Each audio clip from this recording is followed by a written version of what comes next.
from their Inglewood, California plant that was destined to change the air war in World War II. The airplane climbing now through the vertical is that airplane. The Mustang, as it was named by the Royal Air Force, who actually ordered this airplane first, before the United States Army Air Forces. Young men, some of them still in their teens, graduated from flying to North American Texas and moved on to the Mustang. In total, some 15,000 Mustangs were built, and about 1% of that production run remains flyable today. And the one that's overhead, named Quicksilver, never saw combat in World War II. But it's the product of a 16-year restoration project started by a guy named Bill Yoak, a gentleman who had worked in Hollywood as a pilot, as a metal fabricator, and took on the job of bringing this airplane that was shy of many, many parts and turning it into a better than factory new Mustang. He flew the airplane, Bill did. He also taught his son how to fly it, Scott Scooter Yoak. And as we look at an airplane like this, which was one of the highest performance fighters in all of World War II, and think of the talent and skill it took to fly, and think that Scooter learned how to fly this airplane, got checked out in a Mustang when he was just 20 years old. That seems astounding, but in fact, it was the average age of a Mustang pilot in World War II.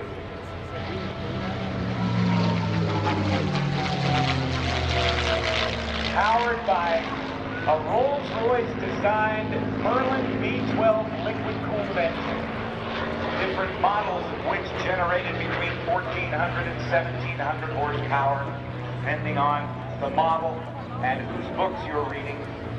It gave it a top speed of over 400 miles per hour.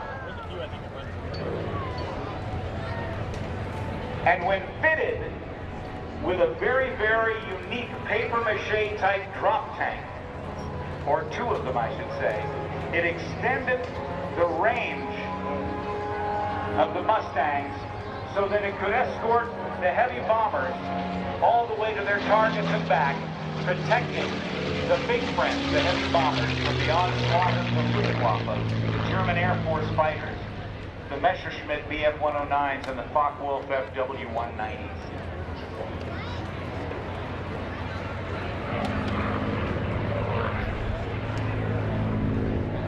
Many of the parts and skins were handmade by Scott's dad, Bill, from scratch and to the original factory blueprint.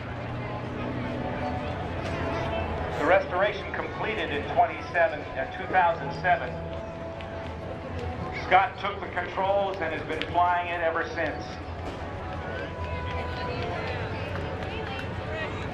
Performing now a very difficult 16-point hesitation roll, stopping the aircraft every 22.5 degrees of rotation. Unfortunately, we lost Bill Yoak a few years ago to cancer. But Scott flies in honor not only of his dad, but as a custodian, flying a piece of living history honoring the men who flew them in World War II. Bill Yoak will be missed, but he'll be remembered as a skilled pilot and craftsman who always shared his talents and knowledge with others. He opened the cockpit of Quicksilver to anyone to climb in and enjoy. Blue skies and tailwinds, Bill Yoak.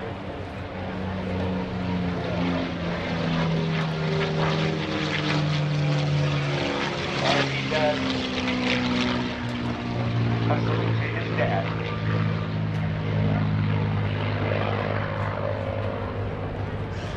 The P-51 Quicksilver is a celebration of our nation's armed forces. Every aspect The paint represents those who have served and those who gave their lives in the ultimate sacrifice. The black cape covering the front of the aircraft represents the veil of protection that our armed forces give us. That veil is one of the reasons why we have what we have today, freedom. As the cape extends to the back of the canopy, it spreads out and divides into feathers, symbolizing the eagle that has flown with every aviator since the birth of aviation in 1903. The black paint has tiny sparkling stars. Each sparkle represents an American veteran that served our great country. The unsung stars in our lives. These veterans are the glimmering star in a mother's eye, a wife or husband's heart, a son or daughter's hope for the future. The silver ring behind the spinner represents the shining halo of the guardian angel who guides service personnel, having given the ultimate sacrifice to their final resting place. The black and white stripes on the wings are there as they were on all Allied aircraft on D-Day, June 6, 1944. The stars and bars proudly displayed represent the armed forces symbol that all United States fighter planes carry. It carries the post-war version because Quicksilver was never a part of the unit until after World War II. The bare metal of this P-51 Mustang is polished. If you get up close and look into it, you can see for whom our veterans fought.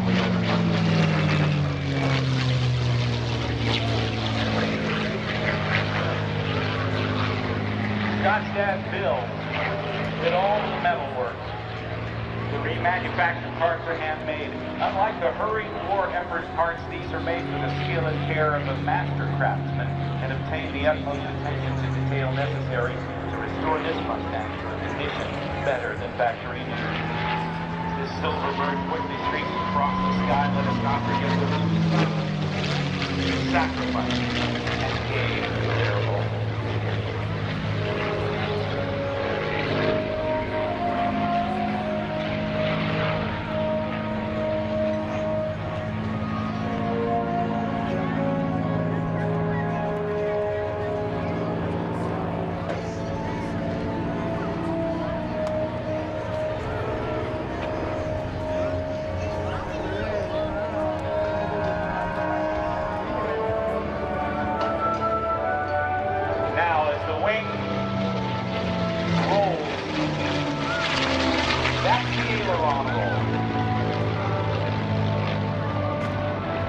I want you to pay particular attention to the next pass of the Mustang. Scott will do a very, very difficult 5-point hesitation roll to honor each branch of our military service. The Army, the Navy, the Marine Corps, the Air Force, and the Coast Guard.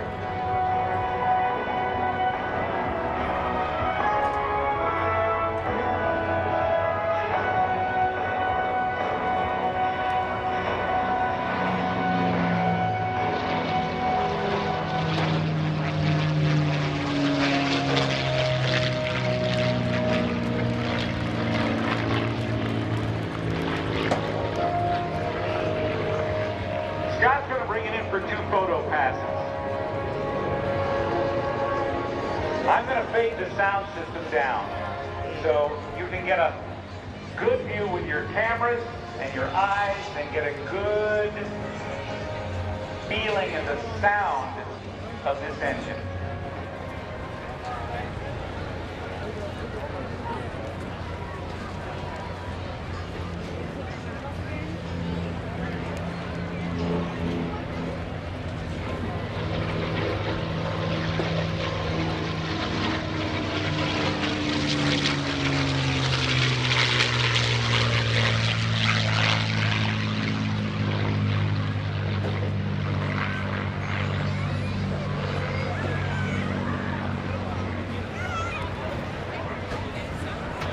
Unlike the sound of most of the engines on aircraft in World War II, which were radial piston engines and air-cooled, this one had a radiator, liquid-cooled. Designed by Rolls-Royce, the Merlin, but built in great numbers by the Packard Motor Car Company of Detroit, Michigan. The final photo patch of Quicksilver.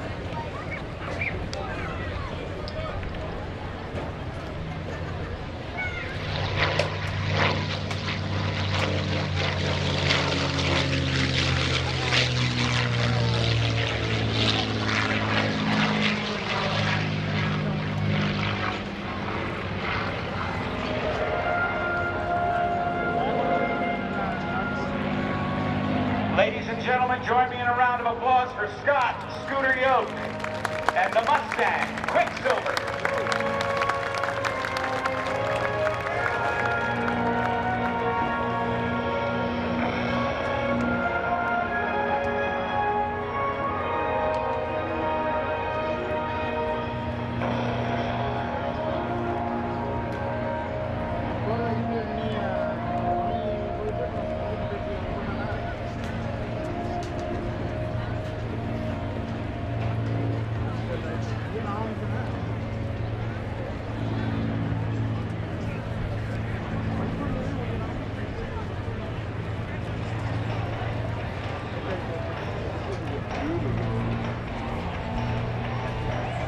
In just a couple of moments, we're going to be bringing in one of the most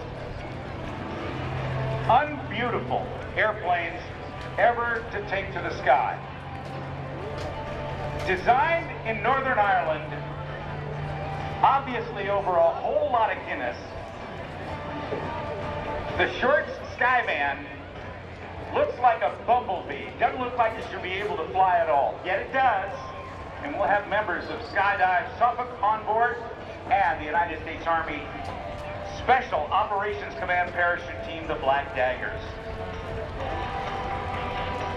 As Scott Yoak rolls out in that Mustang, I want you to look at something underneath, because it's kind of interesting how technology goes generational. The original design of the Mustang had a radiator scoop underneath that was butted right up against the fuselage, and there were cooling problems because of turbulent airflow going into the radiator. And so the designers at North American Aviation separated the top of the radiator scoop from the bottom of the fuselage by a small distance, about an inch and 3/4. And that's called a gutter. That smoothed the airflow into the radiator, and as a matter of fact, the hot air going out the back actually added a few pounds of jet thrust and added some speed to the airplane.